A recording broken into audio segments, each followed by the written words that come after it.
kapatid. Isang mapagpalang araw po sa bawat isa po sa atin. Kala ko ano na yun, end times na talaga, no? Kasi sabi yung mga planeta magpapanglinya eh. Ah, Wala sa alignment pero nagkatabi. No? Once in a lifetime lang yan na yung dalawang planeta magkatabi. No? Hindi, bira lang mga kapatid. Ano po, welcome po minsan pa mga kapatid. No? We just want to invite you na sa darating po na tama, 27 of November, no? We are celebrating Jesus Reigns na kung saan mga kapatid nagsasama-sama po tayo in accordance with Thanksgiving month. Kung daw nagkakamali, no? This month is Thanksgiving month. At marami po tayo ang mga Kristiyano po ang dadalo po sa araw po na yan, no? On the 27th of November. So we please invite yung mga friends po ninyo na mga Christians para itaas natin yung pangalan ng Panginoon. Ano? It is our duty as a Christian na kung yung unbeliever nga, 'di ba? They're doing in every effort na kaya nilang gawin to declare yung kanilang pagiging unbeliever. Dapat tayo din ng mga believer, maging blunt din tayo sa pagtataas ng pangalan ng ating Panginoong si Jesus. Yan. Now, yung i-share ko po sa inyo ngayong hapon na ito, sana dapat pala no, ano natin, mapalitan na yung pangalan natin, hindi na siya morning devotion. Eh. No? Online devotion. Maganda siguro, bigyan natin ng mas magandang pangalan yan. No? So, kung meron po kayong naisip dyan na pwede natin ipangalan po sa atin pong afternoon devotion. Ano? Pwede nyo pong i-comment down. Pwede ko nyo, actually, naisip ko nga gawin na lang afternoon reflection. Mga ganon klase ng bagay, no? Afternoon. Yan. So, pag-usapan natin yan in some other time. Now, but today, I would like to share from the book of Thessalonians, sa 1 Thessalonians chapter 5. Yung nga po pala title ng ating pag-uusapan ngayon is Forever Grateful. Ayan, Forever Grateful. Kanina Forever yung kinanta niya. So, Forever Grateful. Yan po. 1 Thessalonians chapter 5, verse 16 hanggang 18. Yan. Sabi po dito sa NIV version, babasahin po natin. Ayan, nag-loading lang ko ng konti. Sabi po dito, rejoice always in verse 16. Rejoice always. 17, pray continually. In verse 18, give thanks in all circumstances. Again, uulitin po natin yung pagkakasabi dito. Give thanks in all circumstances, for this is God's will for you in Christ Jesus. Before we move on mga kapatid, let's just pray. Hallelujah. Ama namin Diyos sa mga pangyarihan sa lahat, nagpapasalamat po kami sa hapon po na ito na kami po ay makakapagbulay-bulay niyo mga salita. We pray, O God, na samahan niyo po kami as we study your word today, Lord. At magbigay nawa ito, Panginoon, ng kalakasan, encouragement sa lahat ng mga kapakinig, Panginoon, makakapanood po ng live po namin. At kayo, Panginoon, ang patuloy na maitaas sa aming kalagitnaan in Jesus' name. Amen. Now, as a Christian, mga kapatid, is there any circumstances in your or time in your life, no, sa mga bagay na nararanasan po natin, napatanong na ba kayo minsan, na bakit kaya nangyayari sa atin ito? No? A lot of people, they are asking kung sino pa daw yung mga mabubuting tao. Sabi nila, mabubuting tao, quote in quote, mabubuting tao, sila pa yung nakakaranas ng mga pagsubok, ng mga pinagdadaanan sa buhay. And as a Christian, it is sometimes it gives us a question, bakit nga ba nangyari ito? No? Because the Lord wants us to find gratitude in Him, no? And yung plano ng Panginoon sa atin, napakaganda, no? Kung babalikan natin yung Jeremiah, sabi ng Panginoon doon, ang plano ng Panginoon is to prosper us, not to harm us, but give us a future, a hope in the future. And kung papakinggan natin, napakagandang plano. But sometimes, kaakibat ng mga plano na yan, kaakibat ng promises na yan, hindi natin mahihiwasan that there are circumstances na kung saan nararanasan natin at ito po'y pumapatay po sa atin pong kasiyahan sa ating pananampalataya. And dito sa binasa po natin, ito pong sulat ni Pablo sa mga taga-Thessalonians, particular here in verse 16 hanggang 18, there are three elements na mapapansin ho natin kung paano pa natin mapapanatili yung ating gratefulness sa harapan ng Diyos. Kaya nga sabi natin kanina, may mga changes na hindi natin saklaw, hindi natin tawag nito, hindi natin nakokontrol, no? But yet this is according to God's plan. Kung titingnan po natin dito, ano? Sabi po sa verse 16, rejoice always, no? Unang element sa makikita natin for us to continually to continue yung ating joy sa Panginoon, sabi ito, rejoice always. Alam niyo po, yung pagiging joyful po, no? Sa ibang salin kasi, be joyful always, ano? Yung pagiging joyful, it's not based on just an emotion. Right? Bakit po? Kasi ang pagiging joyful, it is a choice. Every day sa buhay po natin, kailangan nating piliin na maging masaya sa mga bagay na nararanasan po natin. And it's so hard, especially dun sa mga tao na ang dinadanas ay physical, hindi lang physical pain, emotional pain, spiritual pain. And if those things happen onto them, it's so hard for us to tell them, dapat maging masaya ka lang. Kasi, parang pinapatay natin yung kanilang pagiging tao. No? But here in this verse, kung makikita po natin dito, hindi lamang ito suggestion ng Diyos, hindi lamang ito suggestion ng Panginoon, but this is actually the will of God for us. Kaya kung papansinin po natin, for this is God's will for you in Christ Jesus. No? Kalooban nyo ng Panginoon na tayo po ay magalak in spite of the things that we are going through. Lagi nating hanapin. Minsan kasi hindi natin nakikita yung joy doon sa ating ginagawa. It's because natatabunan ito ng mga problema. Kung maalala po ninyo, 'di ba, si Peter when he walked into the water, nung sinabi ng Panginoon na pumunta siya, nakapaglakad siya sa tubig, no? But when he started to focus himself doon sa mga paligid niya, doon sa kung paano kalamig, gaano kalakas yung hangin, gaano kalakas yung mga alon, he is starting to drown himself, no?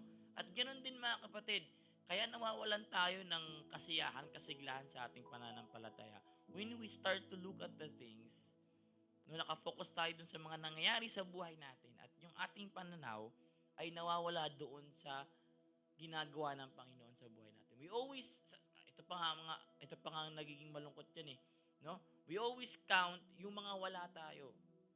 'Di ba? May mga tao na kinaiinggitan lagi kung ano yung meron yung kanilang mga tao sa paligid nila, no? Lagi nang sinasabi, kawawa naman ako, wala akong ganito, wala akong ganyan. Kakapokus natin sa mga bagay na wala tayo, hindi natin ma-appreciate yung mga bagay na meron na tayo. No? That's why, find your joy doon sa mga bagay na ginagawa sa iyo ng Panginoon. No? Wag mo laging intindihin yung mga bagay na hindi sa tingin mo hindi nagwo-work out sa buhay mo. But find joy doon sa ginagawa ng Panginoon sa buhay mo.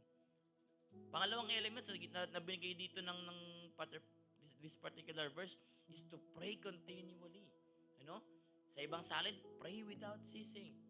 Ibig sabihin nun, walang humpay na pananalangin. No? Kasi minsan mas nagiging mapanalanginin lang ang isang tao kapag nasa sitwasyon siya na kung saan ay hopeless na siya. Kumbaga yung prayer, no? Kaya namamatay yung joy ng isang tao because sometimes yung prayer is naging last resort na lang ng isang tao, enable for him to cope up dun sa nangyayari sa kanya in the present time. Pero sabi dito ng 1 Thessalonian, no? Pray continually. Ibig sabihin nun, in good times or in bad times or in good times, huwag tayong huminto sa pananalangin. No? Minsan kasi pananalangin ka lang kapag may kailangan ka sa Panginoon. You are trying to make God as an ATM machine. Na kung saan lalapit ka lang sa Panginoon pag gusto mong mag-withdraw. Pag may kailangan ka sa Panginoon, lalapit ka lang sa Kanya. But in the times na okay yung buhay mo, no?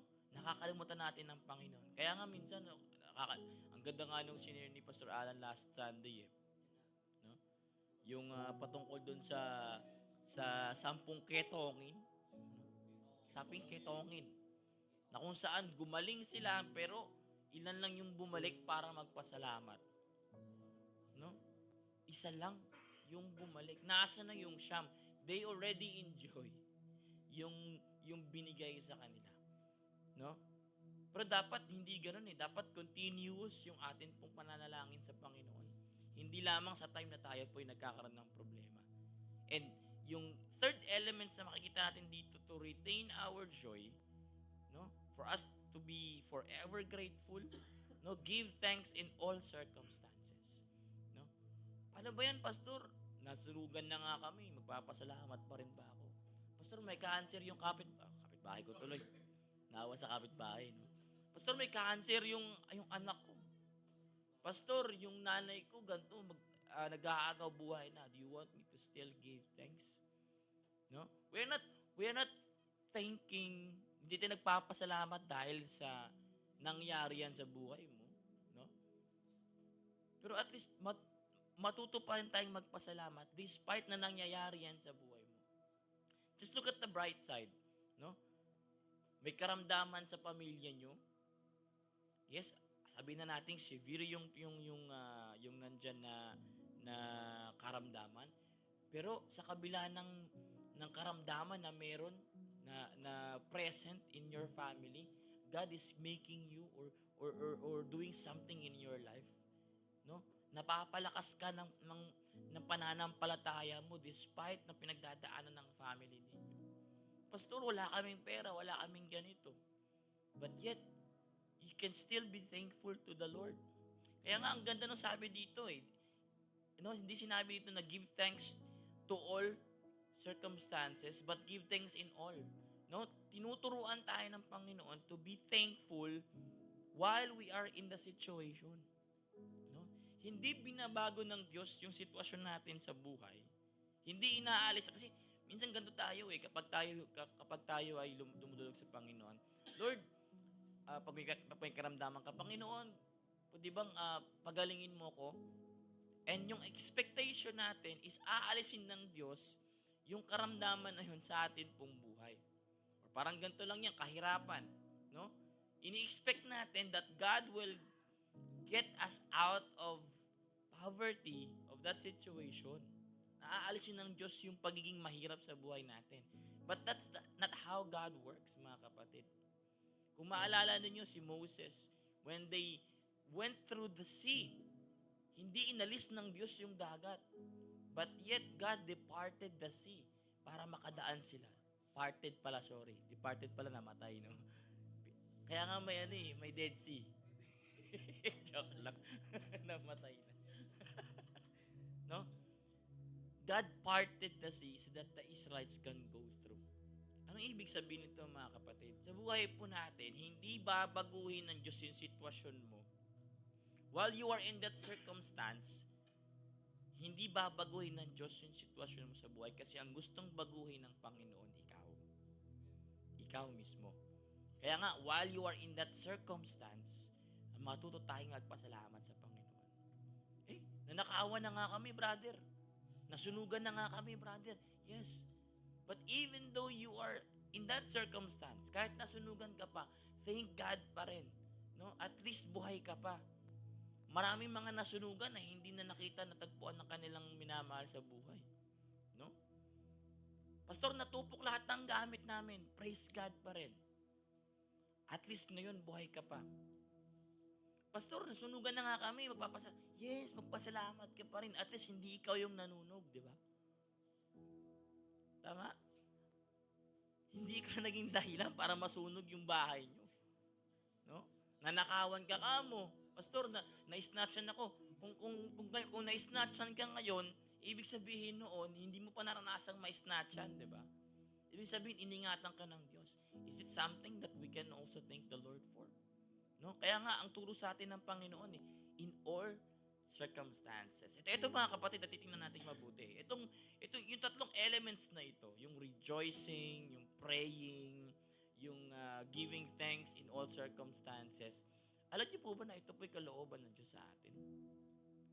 Na tayo po ay patuloy na magalak sa Kanya, manalangin sa Kanya, at matutong magpasalamat sa Kanya.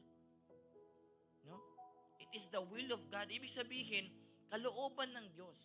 Kapatid, kung may pinagdadaanan ka napakamahirap ngayon, sa tingin mo wala nang way out dyan sa bagay na yan. Ano? And eventually, parang pakiramdam mo is nauubusan ka na ng kaligayahan sa pagiging Kristiyano mo. And you feel like you want to give up and just throw your life away.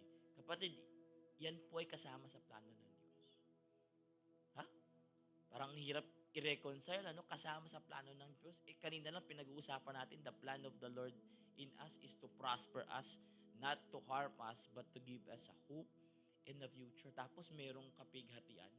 How can we connect that dun sa plano ng Diyos?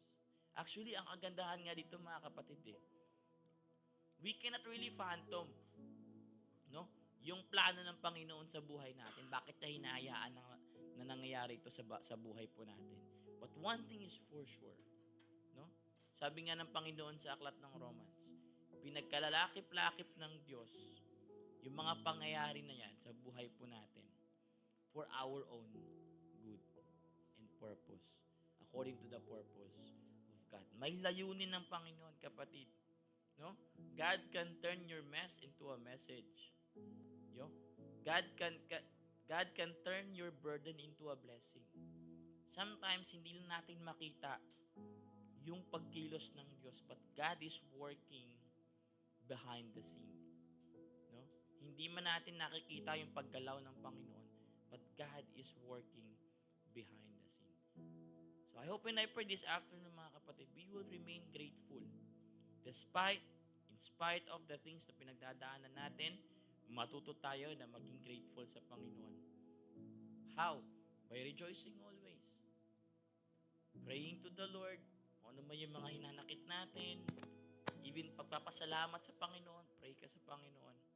Lastly, yung sinabi ng Diyos, give thanks in all circumstances. Ano man yung pinagdadaanan natin, matuto po tayo magpasalamat sa Diyos. At kapag tayo nagpapasalamat sa Panginoon, gaya ng sabi ni Pastor Alan last Sunday, kapag marunong ka magpasalamat, God will reward you more. No? Parang ganito lang yan eh. Bakit ka magbibigay ng pagpapala doon sa taong ayaw naman magpasalamat? Sa mga taong hindi marunong magpasalamat, siyempre ang mas binibless ng Diyos, yung mga taong marunong magpasalamat. So this afternoon, I hope and I pray, mga kapatid, na may natutunan po tayo, retaining and being forever grateful sa Panginoon. Tayo po manalangin. Ama naming Diyos sa makapangyarihan sa lahat, nagpapasalamat po kami for once again reminding us that as a Christian, Lord God, as a believer, it is our duty, Lord, to always rejoice, O God, even though sa mga pinagdadaanan po namin, na patuloy kami, Panginoon, maging grateful, Panginoon Diyos, sapagkat alam po namin, Panginoon, na yung mga bagay na pinagdadaanan po namin, ito po ay part po ng inyong bigger plan in our life. Great plan in our life. Kaya Panginoon, sa oras po na ito, dalangin po namin, tulungan niyo po kami na patuloy na magtiwala sa ginagawa niyo po sa buhay po namin. At Lord God, walang ibang maitaas, maparangalan po sa aming kalagitnaan, kundi kayo po lamang, Panginoon. Ito po aming dalangin sa pangalan ni Jesus.